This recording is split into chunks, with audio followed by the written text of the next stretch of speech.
All right, I'm backstage here at the Molson Amphitheater / Echo Beach. We're here at Rockstar Energy Drink Mayhem Festival 2015, and I'm speaking to Zach from Sworn In. How you doing today?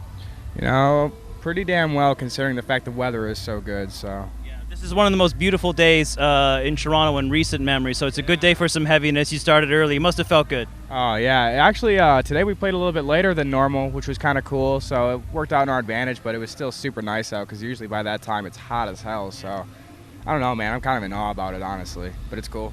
So let's talk about you guys. We got a very eclectic lineup here full of young metalcore bands and a lot of old school bangers as well, and that can divide the audience. It's a big talk this year, but you guys, after watching your set, you really sort of like to straddle that sort of line because you have like the metalcore sound, but there's also this added level of brutality. There's no sort of soft breakdowns in the music, and you guys you really ride that line. So how has your reaction been from those, on the other side of the line from the metalcore camp? Seems like you guys would have some more crossover than other bands.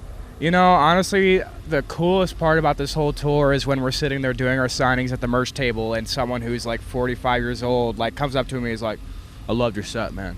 I'm like, that's so sick because, we're used to a younger crowd, and with this we're getting way more exposure to kind of the older generation of metal, I guess, which is cool. It's sweet to see that they still like us, since I guess we're something new or whatever, When I started going to sort of, I guess, more metalcore shows in the early 2000s, seeing bands like Dillinger and Between the Buried and Me, there was it was a very polarized audience, and in the last maybe I would say 10 years, the audiences have really combined, and this festival has a little bit of separation again this year.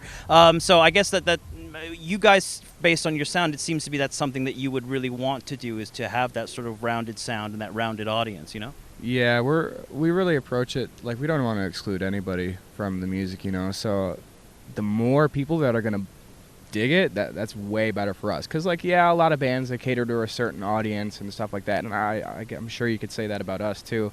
But we're definitely a band that tries to give a little bit for everybody, honestly, In terms, is that something when bands compose, there's not always a sort of a sense of purpose and awareness. It can be kind of organic, you know what I mean? But you guys seem to have an awareness of, maintaining, like I said, a certain level of brutality and a certain level of intensity. Is that something that comes out naturally, or is that something that you've seen sort of other bands go the other way and try to avoid? It's really, it could go either way, because definitely our music is really premeditated. Like a lot of bands, they'll sit there and they'll write 20 songs and bring it to a producer and record their album, and they'll pick out, oh, these songs suck. But with our band, for at least both of our albums so far, there was 13 songs written, and that was it. No more, no less, so I guess, man, I don't really know. That's another thing where we're kind of walking in the fine line of, where I'm not even too sure myself. It's definitely organic because they're riffs that we're sitting there and we're playing, but when it comes down to it, everything is very premeditated. Everything is very, planned, Does that extend to the lyrical concepts as well? Because, from the way it's laid out, you guys, they just seem kind of like a concept record, like the latest one. Yeah.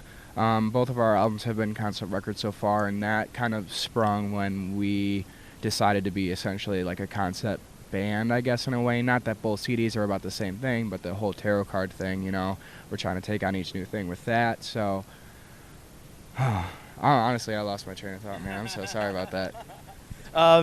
But there's this, like I said, we've been talking about sort of the night and day aspect of the band, and to me that's what the album, at least thematically, seems to be about. There seems to be, the good and evil thing is obviously on the surface, but there seems to be, that seems to translate to everything you do, whether, like I said, thematically and musically. It seems to be balancing elements. Is that something you would agree with? Absolutely, definitely. That's probably one of the better ways I've heard it put, honestly. I couldn't really add too much to that. We're just, on top of trying to give a little something for everybody, we're definitely trying to appease ourselves and what we do. And we've all got a very diverse range of taste and everything. So we try to bring a little bit of element of everything. And I think because of that, that's why we kind of seem a little bit weird to people, and why certain things are wait, what? And it's not exactly heavy all the way through, or we try to really change it up.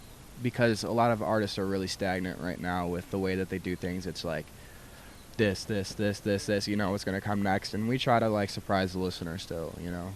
I was going to say, like, you know, a lot of what I liked mostly about your band is that there's a real sort of, you stay clear of the cliches and from all the influences that you have. Is that something that you guys do on purpose? Like, you try, if you fall into a certain area, you move back? If we fall into a certain area, we don't necessarily move back, because it's not always bad to necessarily fall under a category, but what we try to do is we try to take that and then do it in our own way.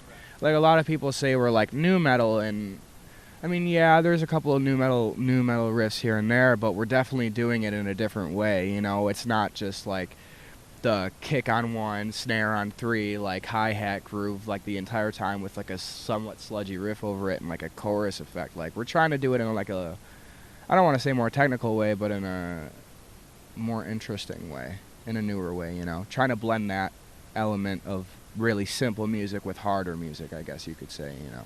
So you tour with a lot of bands that would be labeled as similar to you. What do you have planned after Mayhem Fest? What's the next bout of touring and coming up for the next few months?